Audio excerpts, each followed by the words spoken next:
All right, if I've done this correctly and you can hear me, will you raise a hand or something and let me know that? Thank you. Okay. Hey, Angela, I got your text.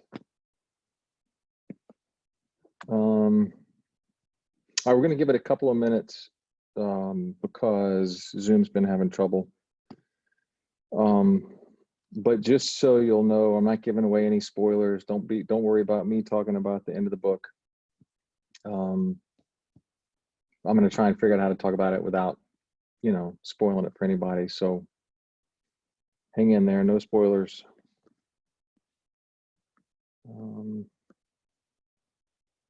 We'll probably start in 3 or 4 minutes. So if you got something you got to do, have at it.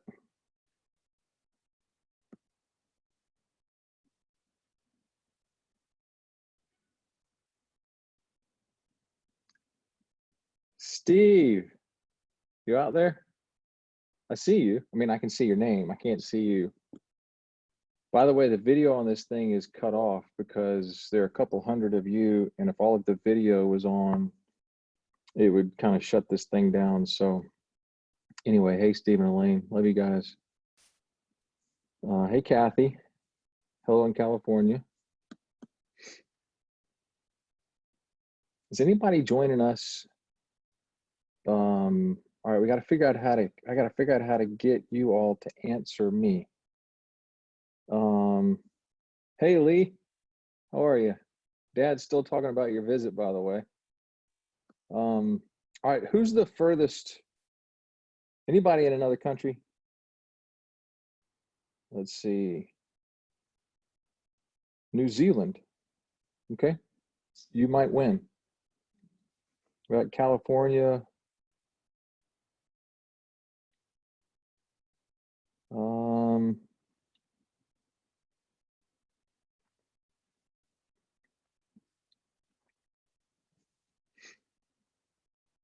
South Africa.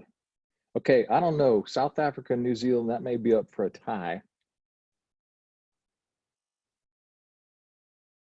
What time is it in South Africa right now? Anybody?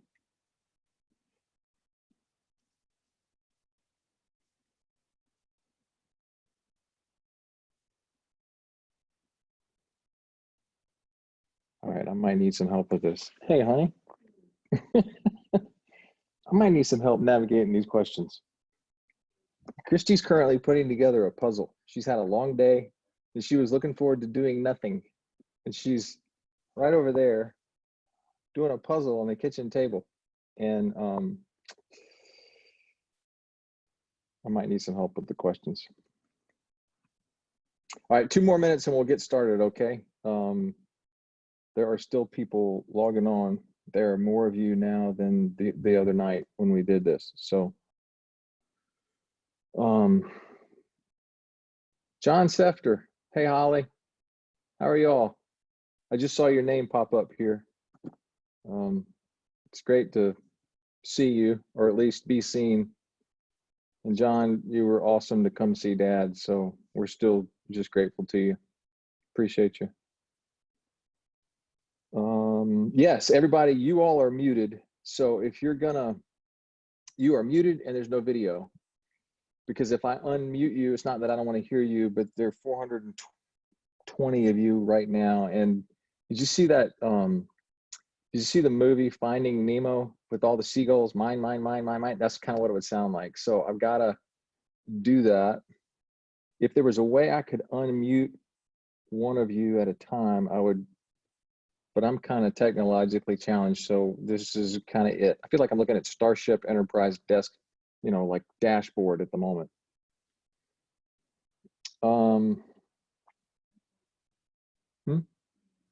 Just, can you kind of sit here and help me?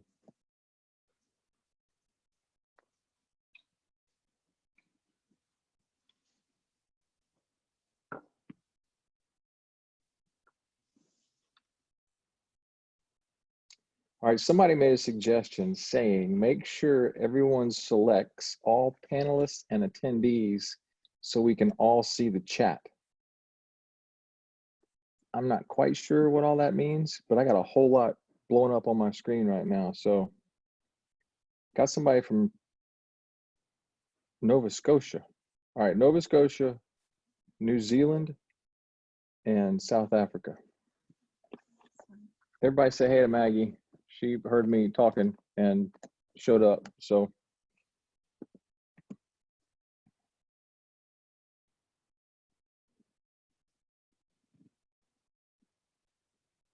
all right, one more minute and I'll kind of launch in. And all right, thank you. Megan Keene in South Africa. It's 1 a.m. I wouldn't have stayed up for me, but I appreciate you doing it. By the way, if you're in South Africa, have you seen the movie Searching for Sugar Man? If you haven't, it is incredible. All of you, if you're at home, like, you should see this documentary movie called Searching for Sugar Man. It'll blow your mind. It's fantastic.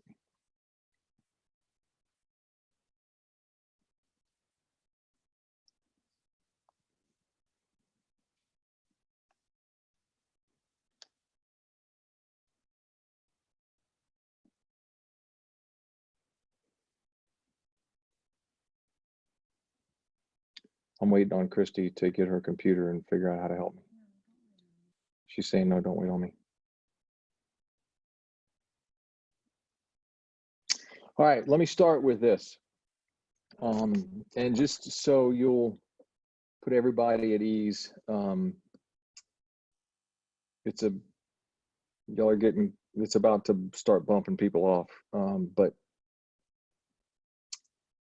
I'm not going to give away any spoilers. So if you're sitting here with bated breath wondering if I'm going to mess up the end of the book for you, I'm not. So I'll figure out how to talk about it without that, okay?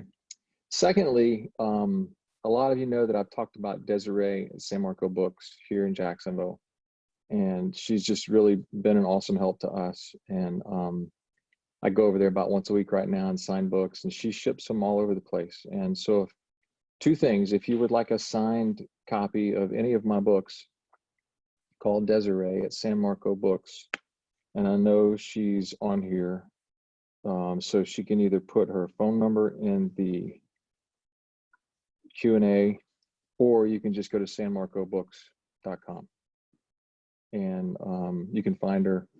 You call her, she or her mom, somebody will pick up the phone, and they're awesome about sending all my books. Also, well, not a lot, but a bunch of people have asked for signed copies of complete sets of my books, all 14.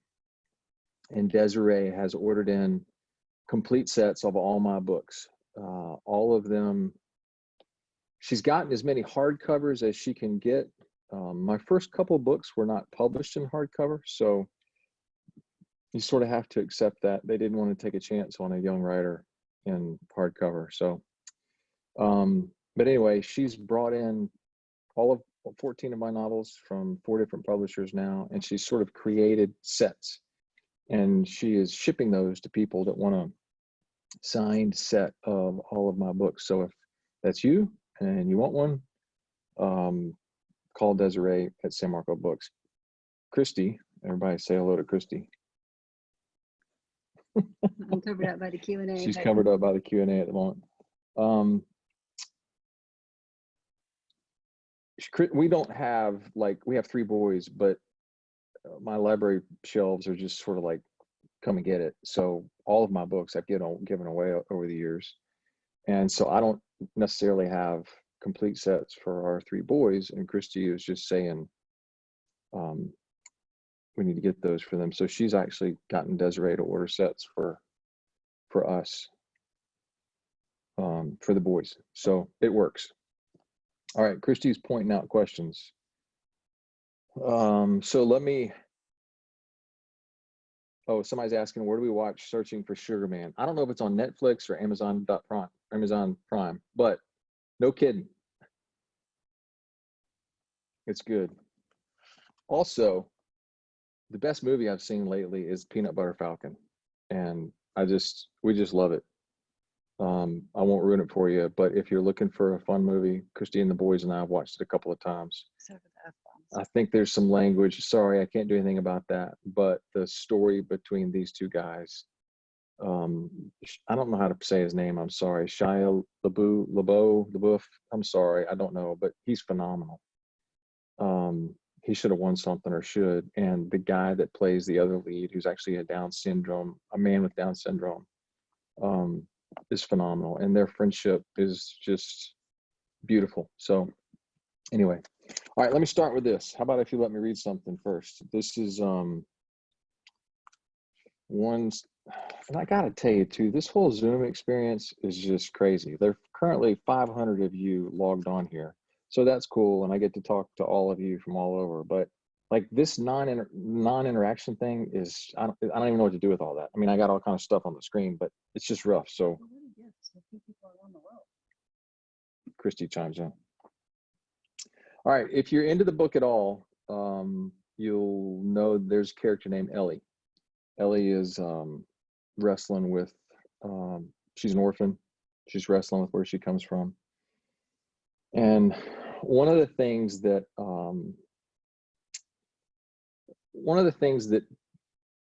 surfaced for me as I was working on this book, if you've heard me talk at all, you know that part of the theme or the impetus for this story comes up and out of my reading of Matthew 18.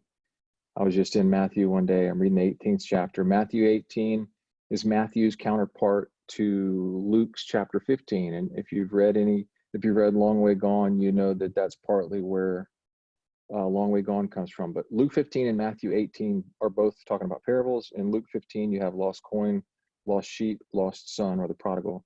And in Matthew 18, you have Jesus talking about the lost sheep and the shepherd. And I was in Matthew 18 one day, and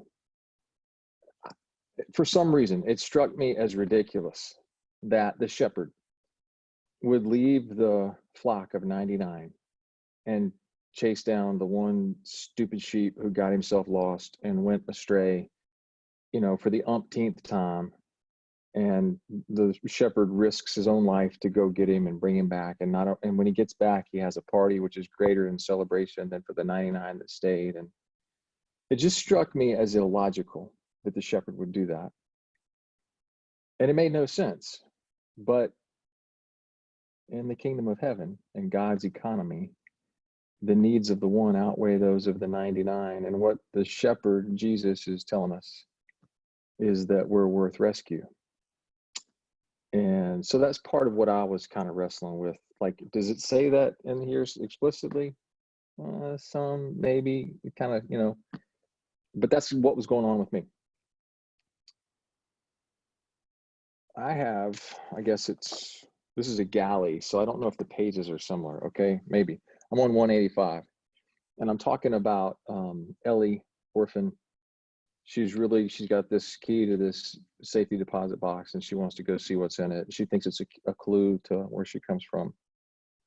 And so Murphy and she are having a conversation, and I'll just dive right in. It's at the bottom of 185. She's wanting him to stop at this bank on the way to where they're going. She was right, we would. Since our return to the hospital, I'd not asked for my Rolex back, but let her continue to wear it. Figured it gave her a sense of peace that as long as she wore it, chances were good I wouldn't run out on her. I glanced at my watch on her wrist, and I asked, "What time is it?" She checked the time, but made no attempt to give me back my watch. She said, "Quarter till." I stared at the sun making its way higher. What would 20 minutes hurt? She'd waited her whole life. A tortured creature who, despite her crusty exterior, and like the rest of the human race, had been and was continually asking two questions. Who am I? And more importantly, whose am I? In my life, in my strange line of work, I've discovered that we as people can't answer the first until someone else answers the second. It's a function of design. Belonging comes before identity. Ownership births purpose. Someone speaks whose we are, and out of that we become who we are. It's just the way the heart works. In Eden, we walked in the cool of the evening with a father who, by the very nature of the conversations and time spent together, answered our heart's cry. It was the product of relationship. But out here, somewhere east or west of the garden, beyond the shadow of the fiery walls. We have trouble hearing what he's saying. And even when we do, we have trouble believing him. So we wrestle and search. But regardless of where we search and how we try to answer the question, or what we ingest, inject, or swallow to numb the nagging, only the Father gets to tell us who we are, period. This is why fatherless boys gravitate towards gangs. No, it's not the only reason, but it plays a big part. In the absence of a dad, can the mom answer it? Sure, happens all the time. I've met many a mom who has more gumption and guts than the weasel of a man she married. Truth is, 99% of broken homes are caused by dads leaving, not moms. The problem seldom lies at the feet of the mom. They're stuck cleaning up the mess, although there are exceptions. And maybe those exceptions are the most painful of all, but whatever the cause and however it is answered, and regardless of who answers it, we, as broken children, forever ask, whose am I? This is the cry of the human heart. I start this just, I was in an interview the other day and a lady brought that up and reminded me that I'd written it, and I loved it. It was one of the places in telling the story where I felt like I was pretty close to my heart in saying that. And if I'm honest, what's that? Use this book when Christy's giving me instructions. 26 years of marriage. Yes, ma'am. If I'm honest, I think that paragraph comes from two places. One, in my life, while I write professionally, for much of my life, I've either been in or taught Bible studies. And for the last 13 years, I've taught a Bible study with a group of guys that there are 11 of us, and we kind of do life together. They know the skeletons in my closet and the stuff I don't want to tell all of you. They know all that. One of the things I and we have learned is that while they wrestle with who am I, the bigger question has always been whose am I? And that's where I come up with this idea that identity births purpose. So secondly, I think the place that came from is really standing in prison and talking with inmates. One experience in particular with a group of about 70 women. I won't go into all the details, but they'd been abandoned. A lot of them will be there for a long time. And there were two real cries to their heart. One was, am I worth rescue? Because hopelessness is a disease and it's really prevalent in prison. And they needed to be reminded that Jesus can swoop down and reach through bars and concrete and still grab a hold of them. And then this idea that they belong to somebody really mattered. So that's kind of where that comes from. I like the scene in the book. I won't talk about where it ends up, but there you have it. All right, let me just jump to some of the questions. Somebody's asking me to talk louder. Can y'all hear me? Okay. If you can hear me okay, will you raise a hand? Okay, thank you. Okay, Karen Lee asks me, many of your books show the protagonist in a season of isolation. Have you experienced a season like this yourself? Well, let me kind of cash it a little differently. Isolation can have a negative connotation. Isolation is not always healthy, and I tend to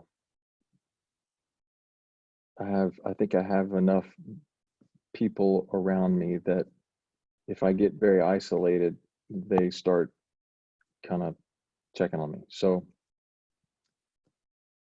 let me rephrase the question, at least in terms of how I look at my protagonists.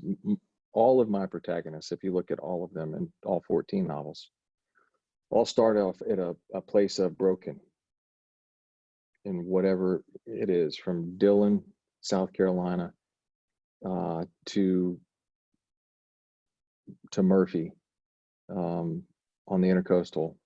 Every character starts off in a place of broken. The thing that gets me out of bed, that I'm wanting to see as the writer, I'm also the reader. I just happen to read it before you all. But the thing that interests me is that story arc from broken to not. And that's really that's why I do what I do, because I want to see how that happens.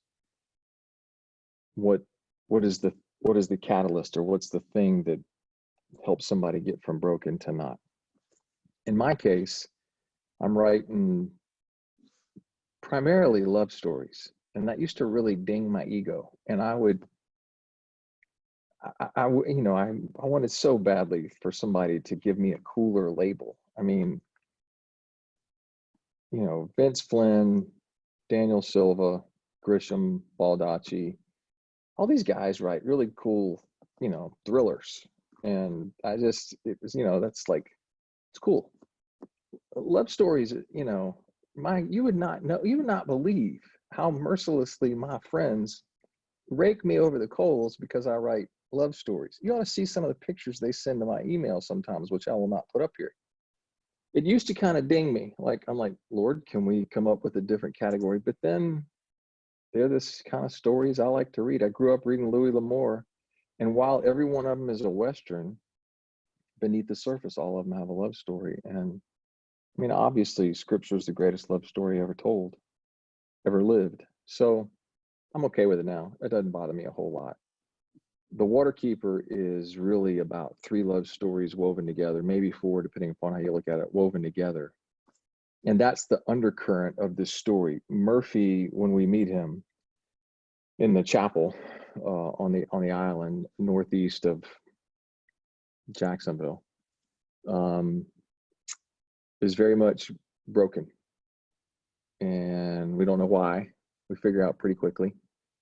And I'm just curious to see what happens. Now, for all of you who don't know, once I got into the story, I really like the characters that developed. Murphy, to me, is a really complicated, complex, neat character who I really like. Summer, I love her gumption. Angel is one tough, tender, girl, lady. Casey, who they find up in the top of this house, who, if you haven't read it, you'll meet her. And then Barclay T. Pettibone, who goes by the name of Clay. They're just great characters, not to mention Gunner. So anyway, I fell in love with these characters, and I said to my editor and my publisher, Amanda, hey, can we try and, if I can I spin this into a trilogy? So for those of you who don't know, The Waterkeeper is book 1, and what will be 3 books wrapped around the life of Murphy Shepard. So let me see here. Any movies in the making? Yes. Long Way Gone, for those of you who don't know, Long Way Gone is my 12th novel, something like that. It's about a musician, artist, prodigal, thumbs his nose at his dad, goes to Nashville, loses everything, tries to make it home, can't. About 18 months ago, that story was optioned by an independent house in Hollywood called Reserve Entertainment, run by a producer and now a good friend named Darren Mormon. Darren's done some movies that we all see. He's really talented. I love his heart. I love the way he thinks about story.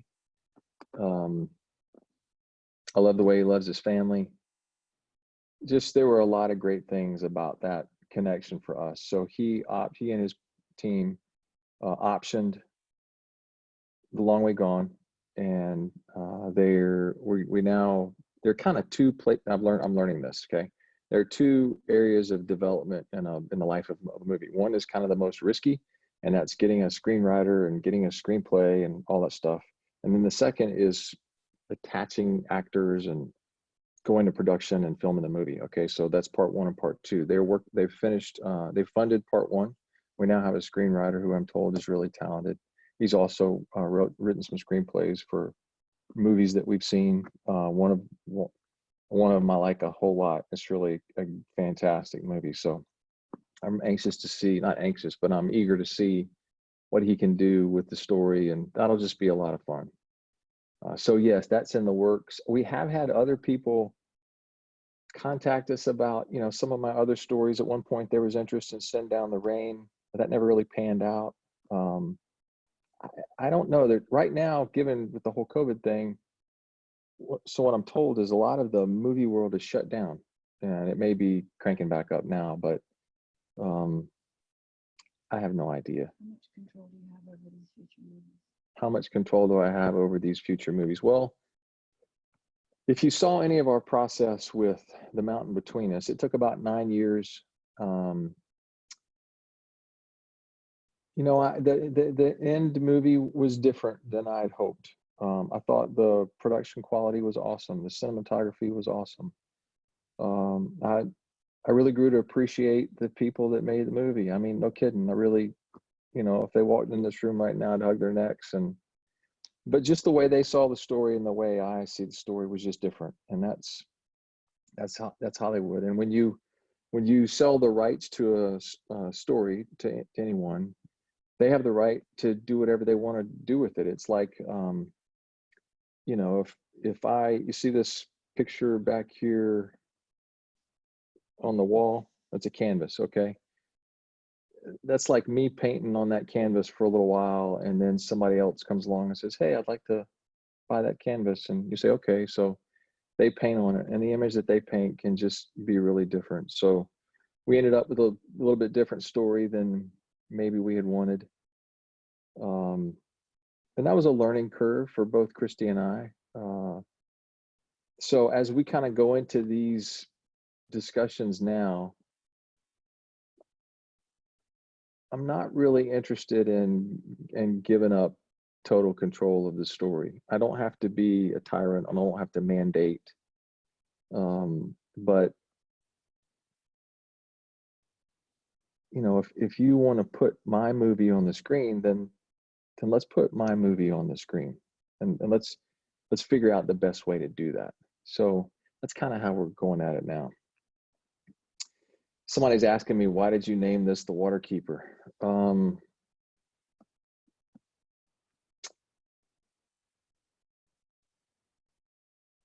trying to remember, to be honest. Part of that is described late in the book. So I don't know if you finished the story, but I think more of that will become apparent as you see the sequels come out. So I'm sort of dodging your question, but forgive me, that's kind of. Do you sketch the entire storyline out before writing, or do you write and let the story unfold as the characters develop and speak to you? Okay. When I first got started, I had some writers talk to me about their process and tell me I needed to really outline from the beginning to the end, and really detailed outlines. And there's a lot of truth in what they are saying. And I don't really disagree with them at all, except that my brain doesn't work that way.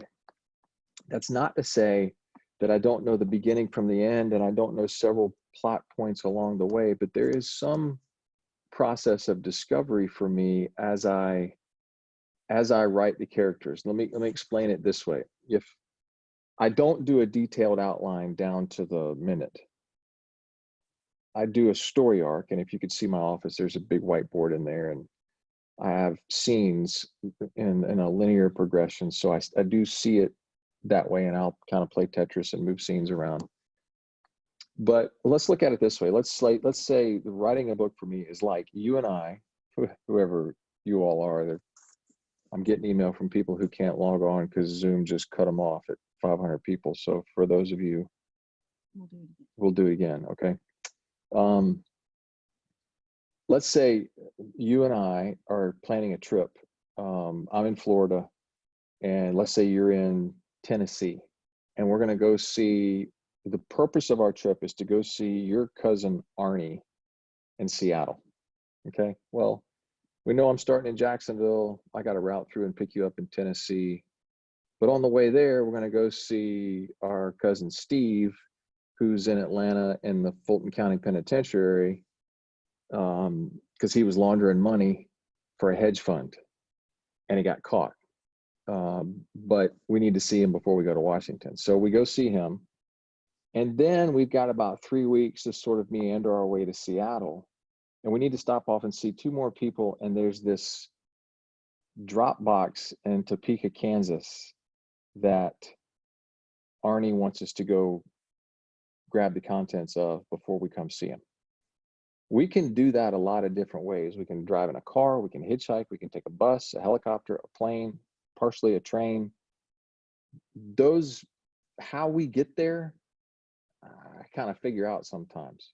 But I do know I'm going Jacksonville, Tennessee, Atlanta, Topeka, Seattle. That's kind of my progression. Writing a book in my head is a little bit like that. Sorry if I'm not giving you any more, but all right, Teresa. One of my favorite things about your books is the geographical aspects. I've learned so much from you about places I have been many times before. How long do you have to study and research to know the areas so well? Well, it varies. Let's take, for instance, the mountain between us. When I figured out I was going to go set a book, or I was going to set a book in the high Uintas in between Salt Lake and Denver, I called 2 of my buddies. And there was a stock market crash going on, and Bill, my buddy at Merrill Lynch, I said, hey, you want to go to Utah with me? And I heard him flipping his calendar pages, and it took about 3 seconds. And he said, yeah, that'd be great. And then I called my agent, Chris, and he said, yeah. So we met up in Salt Lake and rented a car, bought some groceries, some really great steaks at a roadside butcher place attached to a big ranch, some of the best beef I've ever had in my life. And then rented a cabin and rented some snowmobiles and spent 7 days just getting lost out in the middle of nowhere at 11,000 feet in the high Uintas on snowmobiles.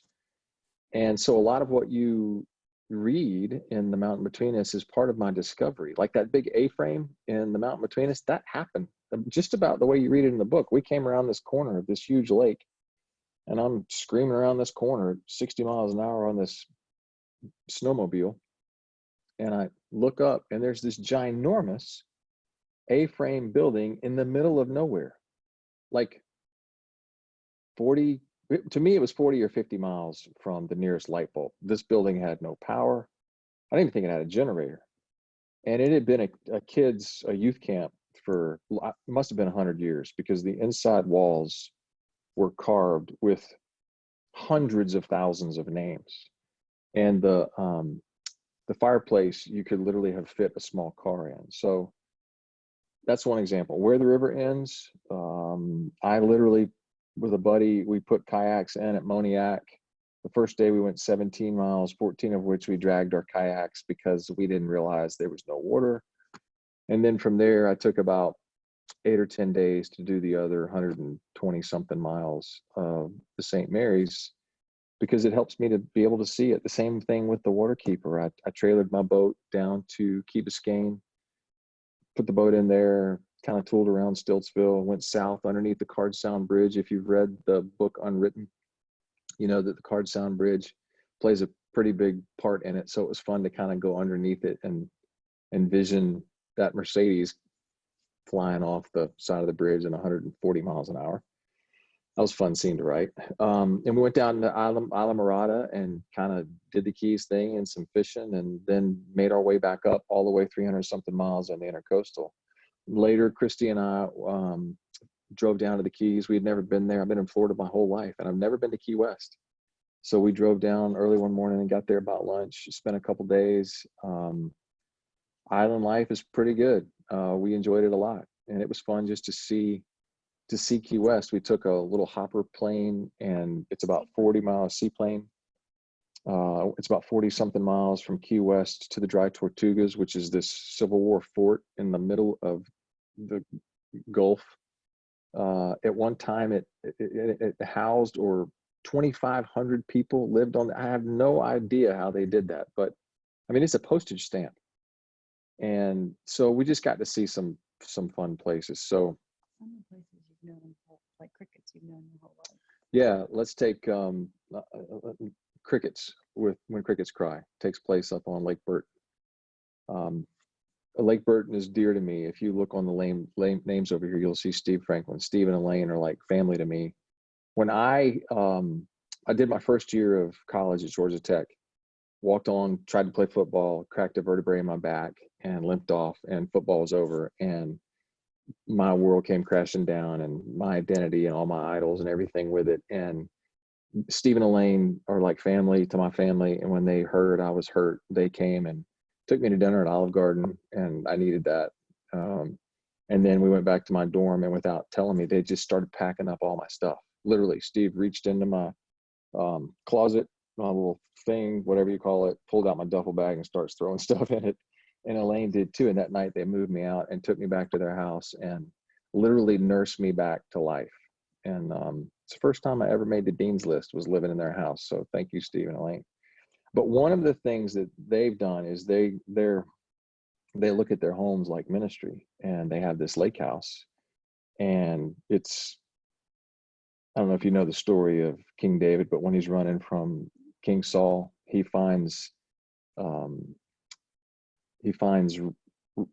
restoration for his soul, and he finds safety, and he finds it's just a restoring place at this desert oasis called En-Gedi. And so for us, for a long time, their cabin or their cottage on Lake Burton is like an En-Gedi to us. And I've been there, I'm 50 now. I've probably been there 25 summers. We've taken the boys there. The boys learned to ski there. It's, the north end of Lake Burton. I know a lot of y'all probably know where it is and have been there. And so that one, I didn't have to do a whole lot of scene study with that. When you walk down, like when you start the novel with me and you see Annie on the street corner standing outside of Reeves Hardware, screaming lemonade at the top of her lungs, I'd made that walk a couple dozen times. So it was kind of easy to see. How do you come up with the ideas for the storyline of your book? How do you know what the plan is when you start? What causes you to jump and start writing something? Whew, that's a good question.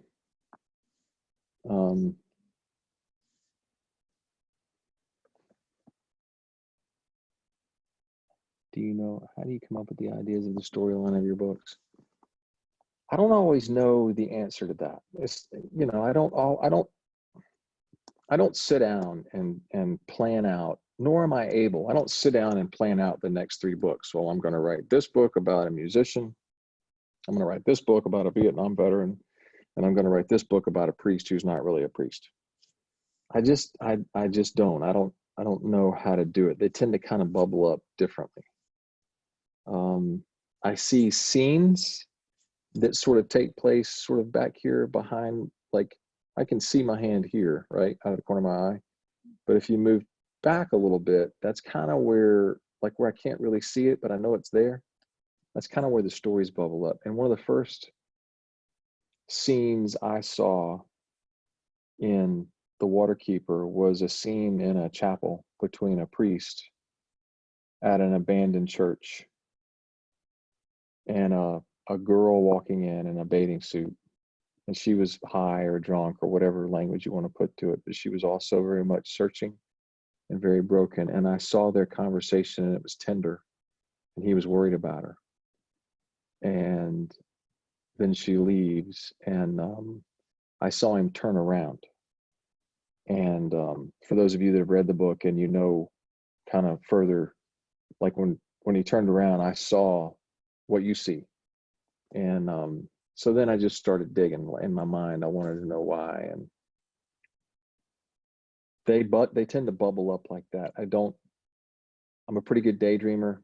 I spend a lot of time daydreaming. Christy will tell you, if she sees like a wrinkle right there, right there, Come back later. yeah, that's the come back later wrinkle. And she knows, I'm deep in a story, and it's kind of hard it's kind of hard to get me out of it. I don't check in and out of stories very well. I think I probably used to do that better. I'm not sure that I do it as well now. It's more difficult to kind of check in and out of them. And you know, like you hear actors talk about being in character during the filming. And for weeks they'll stay in character, even when they go out to get a hamburger at, you know, some fast food place, they still stay in character. And I never really kind of understood that until I got a couple of books in. And then I understood it's just easier. I mean, kind of once you get in there, it's just better to go ahead and kind of finish it. And so Lots of questions about the sex trade, how you got into that, and is Murph going to deal with it in the other two books? all right, lots of questions What about was your research? the sex trade. Let me tell you kind of how that came about. For some of you that were here last time, forgive me, it's a repeat, but there are a lot of you. And so here we go. A couple years ago, I was on book tour. I had just finished up in South Carolina and I was making my way to Atlanta. I was in between the two and I had a signing that night. I got to it was really a motel. A lot of you think book tour is this glamorous thing where they put us up in the Ritz. That is not the case, okay? I went to check in at this place and there was that much bulletproof glass between me and the man giving me my key, which probably should have been my first clue. But anyway, I'm pretty low maintenance. I need a bed and a pillow and a door. And I had some work to do. So I grabbed my key, I kind of go around the edge, I parked my truck.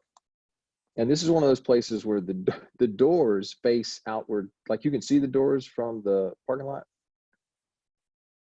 So I got my stuff out of my truck, climbed up the stairs, got to my second story room, and threw my stuff on the bed and went down to the soda machine to get a water or something like that, and came back. And as I come back, this really nice Jaguar or Maserati, it was a crazy nice expensive car, and it certainly did not fit in either in this parking lot or this rundown area of town. And this guy, I just watched it because it was so out of place. This guy parked and he got out. He was a very well-dressed big man. And he was wearing a wedding ring. And when he got out of his car, he immediately saw me, and I figured out later he knew exactly where he was going, which meant he'd been here before. And he saw which way I was walking, so he made an effort to intersect me, and he kind of walked down a couple of parking spaces, up the stairs, and then down the walkway that I'm on to intersect me en route to my room, and he was going to his. And he didn't, like, when we got to about to pass one another, he didn't get out of the way. He just stood in the middle, and he's a pretty big guy. And so I just sort of stopped, and my radar is kind of dinging, and I'm thinking, something about this is off. And I remember he looked at me and he didn't say, hi, how are you? Nothing. There was all he said was, yeah, I've paid for some time with these girls in this room down there. And they like to have an audience and somebody either watch or join us. You interested? And my first thought was really anger. And, you know, I thought, if I hit this guy, he's bigger than me, but I was pretty mad. But if I hit him and he goes over the railing, he's going to land on the hood of his car and I'm going to end up in jail. So that's not probably going to be a good thing. And so I just looked at him and I said, no, and walked to my room. I got to my room and I called Christy, and I just remembered thinking, man, I want to take a shower. I mean, there's nothing about that isn't. So as I began kind of unpacking it and talking to people, I got to know some people who run a ministry that helps free women and girls from sex trafficking. I talked with law enforcement, and I began to understand that sex trafficking is our modern day slavery. And it is far more prevalent than probably all of us realize, unless you're, you know, you have some understanding that I don't. But it's our slavery, and it goes on all over the place. And I began to learn kind of how it works. And literally this guy had, he had a relationship with whoever owned these girls, and new girls would be cycled through these rooms, once a week or every couple of days, whatever. And he just sort of had a standing, he would show up. And so that was kind of my entrance to it. And to be honest, I couldn't quite get it out of my heart. Just especially if you do research on the whole, I mean, it's an evil that knows no boundaries. And then when you start talking about sex trafficking in other countries, Thailand and whatever, and what happens, like, I don't have words. So one of the things that I bumped into in writing this book was, how do I talk about this slave trade, sex trafficking world in such a way, because I learned far more about it than I put in the book. Because if I put in the book everything that I learned, none of you would read it. You'd be like, this is no longer entertaining me. I'm sick, about to throw up. I'm out of here. So I had to figure out, how do I write about it in such a way that doesn't make light of it, that doesn't brush it under the rug, that doesn't make less of it, but also I don't want to say so much that I'm focused on that and it grosses you out. So that was sort of a fine line and balance, and I really wrestled with how much to say. I don't know. You all will be a better judge of that. I don't know how I balance that tension, but that was kind of my introduction into the sex trafficking world. Okay.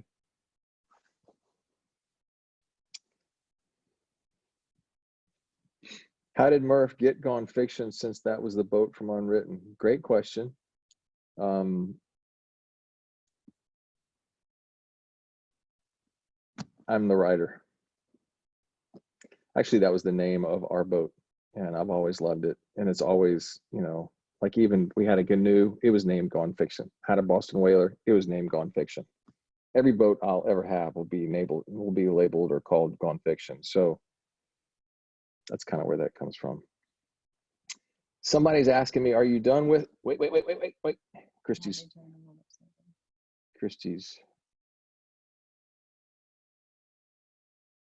it's gone. Did you see the question? The one you just finished today. Are you finished with it? Oh, somebody's asking me about, am I done with They Turn the World Upside Down yet? Okay, for those of you that don't know, I wrote a nonfiction book, came out about a year and a couple months ago, called What If It's True? And it's really just my walk with Jesus. Okay, I can give you a lot more than that, but I'm really just looking at the words of Scripture, saying, if this is really true, what does it mean for me and my life, and what should it shake loose, and how should I then live? Okay, that's essentially it. Well, when I finished that, I'm naturally looking at the life of Jesus, and I end the book with the resurrection. Well, the story obviously doesn't end there. And so as I was writing What If It's True, I'm outlining what would be the follow-up if my publisher would let me write it. And so as I turned in What If It's True, now probably 2 years ago, year and 3/4, Daisy said to me, do you have any more nonfiction? And then I said, well, yeah, I've already outlined the follow-up to it. And she said, well, great, done. So that cut me loose to write the follow-up, which I've entitled They Turn the World Upside Down. And it's really my take on what happens to these believers who followed Jesus, who walked with him for 3.5 years, who listened with him, who listened to him, who ate with him, who hung out with him, who just loved him, and then saw him in a mock trial, falsely accused, mercilessly crucified, dead, buried, silent 3 days, and then he rolls back the stone and walks out shining like the sun. These men and women who walk with Jesus did stuff, and they took what he said to heart, and they believed, And this belief filtered down into their hearts, and it became faith. And as they walked out their acts of faith, that became faithfulness in their lives. And as you get through, like say, the end of the Gospels, Jesus ascends, we get through Acts 2 with Pentecost and Peter getting a do-over on the southern steps of the temple. You really get through their lives, and you get to about Acts 16 or 17 with Paul and Silas walking into Thessalonica. And Thessalonica is 1,000 miles northwest of Jerusalem. And the religious leaders there are anxious about Paul's arrival because they've heard the stories of this message that he's preaching, this gospel of the kingdom, and its effect on the people that hear it. And they're worried about how the power that he wields through the power of the Holy Spirit is going to conflict with the power they're submitted to, which is Rome. And they don't like competition. And so they drag this man named Jason and his friends out of their house, who are followers of the way and this message that Paul is speaking. And they haul them before the rulers, and they say, these are they who have turned the world upside down. And it's a derogatory term to describe the effect of the lives of these believers and the message that they're speaking and what it's doing to the inhabited earth. Another translation says they upended the earth. And I love that. So anyway, they turn the world upside down is really just my take on what happened to these believers from really the moment Jesus dies, through the silence of those 3 days, through the beautiful resurrection and who he meets, and God bless Martha standing at the tomb, and or Mary standing at the tomb, and Jesus bumping into her. And I love the fact that he comes back and speaks first to her, because I know she's really worried. If he couldn't defeat death, what about me and my deliverance? Are the 7 demons coming back? And anyway, we then follow them throughout Acts along with Paul, and until you get this description of them. So to answer your question, yes, I have finished it. Actually, today I clicked send on my final edits, which was probably the last time I will really look at it in real detail. And I'm, I don't know what readers will think of it. I never know how to judge people and their response to my work. I'm not a good judge of what you all will think, but I like it a lot. I'm really grateful that I got to write it. I'm grateful that my publisher let me. In some ways, everything I've written in my life, all of my fiction, everything I've done has been a primer for these 2 books, because a lot of people tell me all the time my fiction raises in them questions. And intentionally, I don't answer them, because I don't believe my fiction is the place to do that. My fiction is the place to kind of circumnavigate the hard places in our hearts and touch us where we're still tender, and maybe cause us to ask some questions or feel things we haven't felt in a long time. I don't feel like my fiction is an agenda-driven thing. I'm not trying to get you to a decision. My nonfiction is something else. I get to write in a little bit different voice, and I get to answer the questions a little bit differently. So it's been a neat thing for me to have that venue for my pen. Will I write more? I sure hope so, but give me some time, okay? Because I just finished this one today, and I need a break. I'm also working pretty furiously on book number 2, To the Waterkeeper, which I don't have titled yet. So it might be a while. Hold on, Christy's telling me about 10 or 12 more minutes. Any questions, send them to us. Okay. All right, Amy is asking me, have you had theological training? You speak with authority and anointing that really moves me. I love that every book shouts the gospel quietly to me.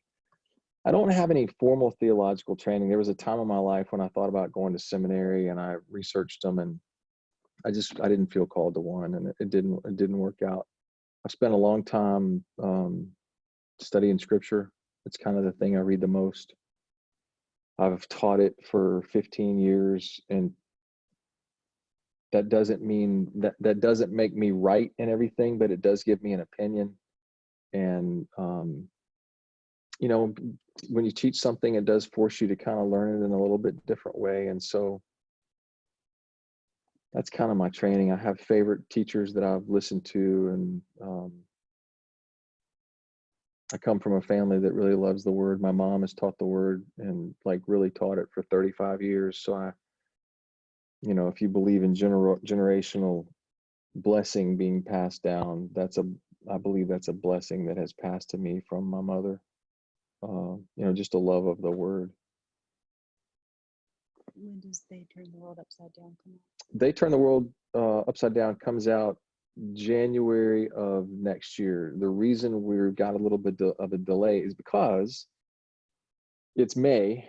We could have had it out November-ish, but there probably will be a rather contentious election in this country in November. And it's impossible to compete with that. I don't want to compete with that. So we've slated it for January, February of 21, and maybe we'll be able to be heard a little better then. Somebody's asking me, can you tell us about Miss Ella, please? Mama Ella in my second book, Wrapped in Rain, is kind of a melding of two people, my mom and then just a beautiful lady that helped raise me, and her name actually was Ella. We called her Mama Ella. Huh? Okay. Christy's going to go get something and we'll show you. And she just, I wrote Wrapped in Rain in 1998. That's 22 years ago. I was writing it before I'd ever published The Dead Don't Dance. And for some reason, this just beautiful, small, gigantic woman, gigantic in heart, started bubbling up in my mind, and caring for these two boys who needed somebody to love on them. And so she's still to this day really one of my favorite characters. I love her gumption. A lot of you ask about my characters, and at this point I probably have 100 characters in all my stories, and they're kind of still sort of floating around in here, and they're all very much alive. I bump into them at 2 or 3 o'clock in the morning when I get up to go to the bathroom, and I still kind of talk to them rather regularly, which may cause you to question some things about me. But I'd gone to a book signing, talking about Mama Ella. I'd gone to a book signing one day, and this lady showed up and handed me a charcoal sketch of a lady that she said really reminded her of Mama Ella. And when I saw it, I could not believe it. And because in my mind's eye, it's really close to Mama Ella. So I'm trying to get the reflection off it, but isn't that remarkable? Look at the detail in that.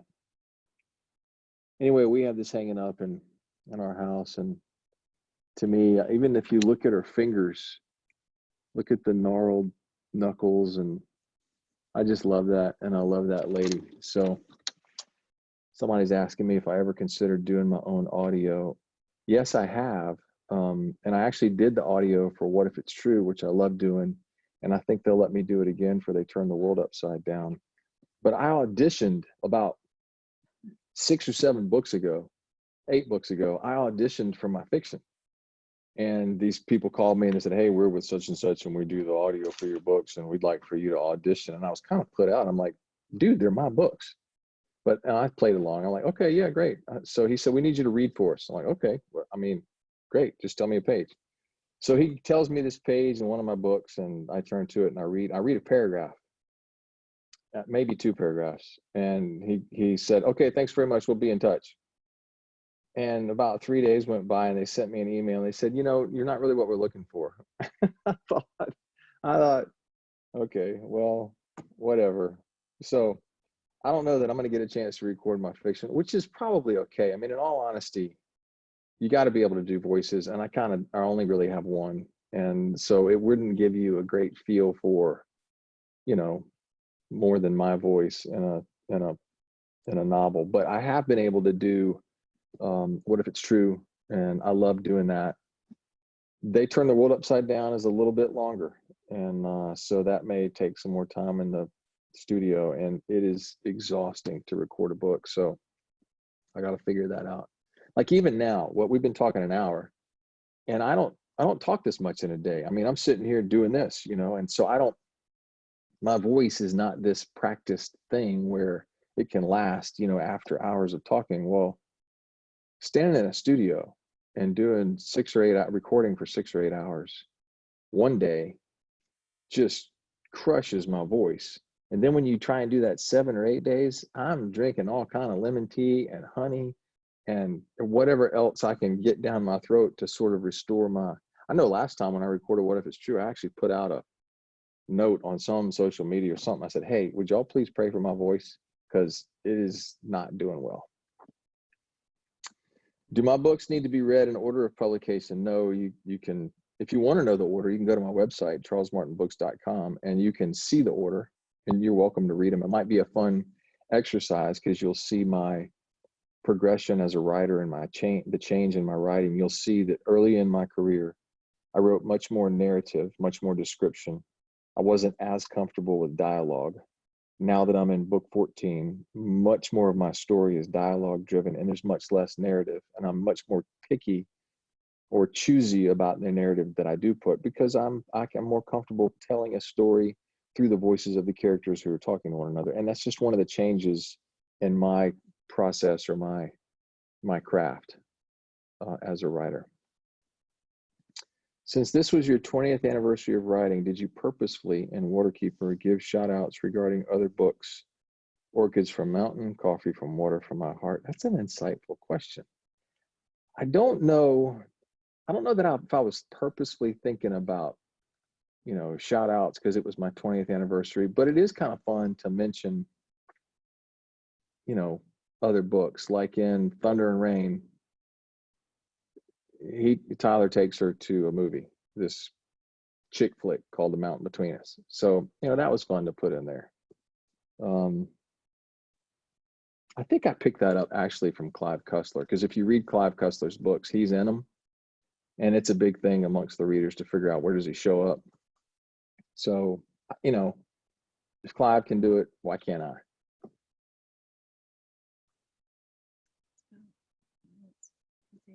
Which one?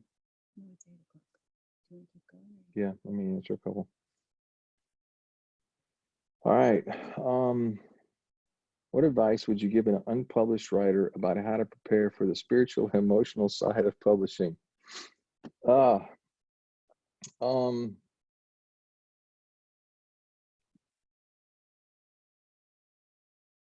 a great question. Look, my first book, The Dead Don't Dance, was rejected 86 times. I still have those letters in a file in my office. Later, when I became published and I'd hit the New York Times list, I had a manuscript rejected outright. That one rejection probably hurt more than the 86, although those 86 hurt.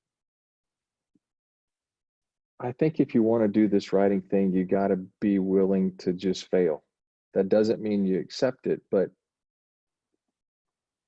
you got to risk failure, and that's probably a healthy thing for all of us. I'm not saying I have the monopoly on that. I'm not saying it's easy. It's hard and it hurts, and rejection is not a fun thing. But if you're going to try this writing thing and you're going to be an artist, which is what we are, because I'm just painting with words rather than oil, we open ourselves up to this public world where we give people the right to have an opinion about what we do. And sometimes those opinions are right and true, and sometimes they're not. But regardless, they can still ding us. If I'm being honest, I don't read my book reviews, and I haven't in years, because I can't make everybody happy. And if I try and change this one or angle that to make that person happy,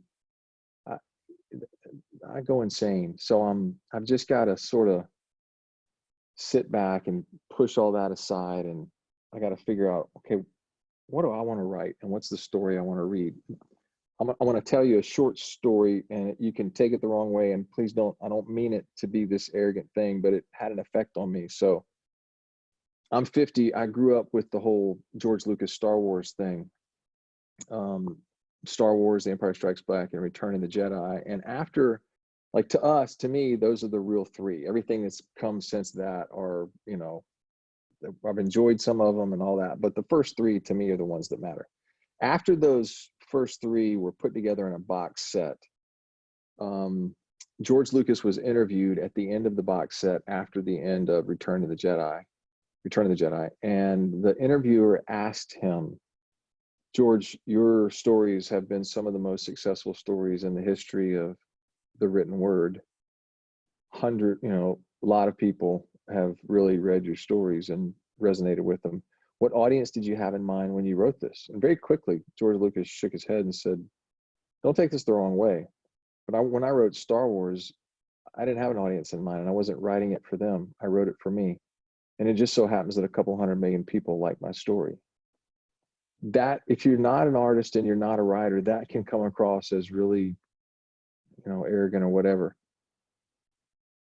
Now that I'm 14 books in, it's not. It's just the honest statement of an artist who's saying, this is what I love to do, and this is the story I want to tell, and I really hope people read it, because it would allow me to do more of this, and it would validate me as a writer. But I don't necessarily write with the audience in mind. That to me is a real unhealthy thing for me to do. By the way, to all of you who bought and are reading The Waterkeeper, it actually did hit the USA Today bestsellers list this week. So it is in fact a USA Today bestseller. So thank you for that. What's that? Do you have something in mind? Christy's asking me if I want to end with a reading. Yeah, I might go to the end and read something. Huh? Are you going to give it away? No, I won't give it away. I was going to just read something that Murph says, but it doesn't give away anything. If I can find it.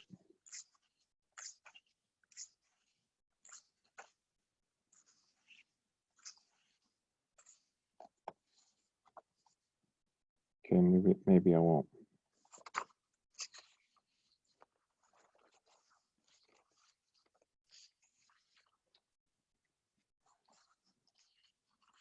Somebody's asking if I can post a copy of Mama Ella's picture so that all of you can see it better. Yeah, we'll take a picture of it and put it on Instagram or whatever. It's a beautiful picture.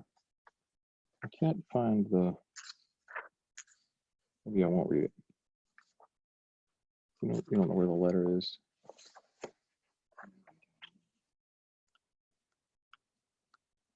Actually, I better not read that.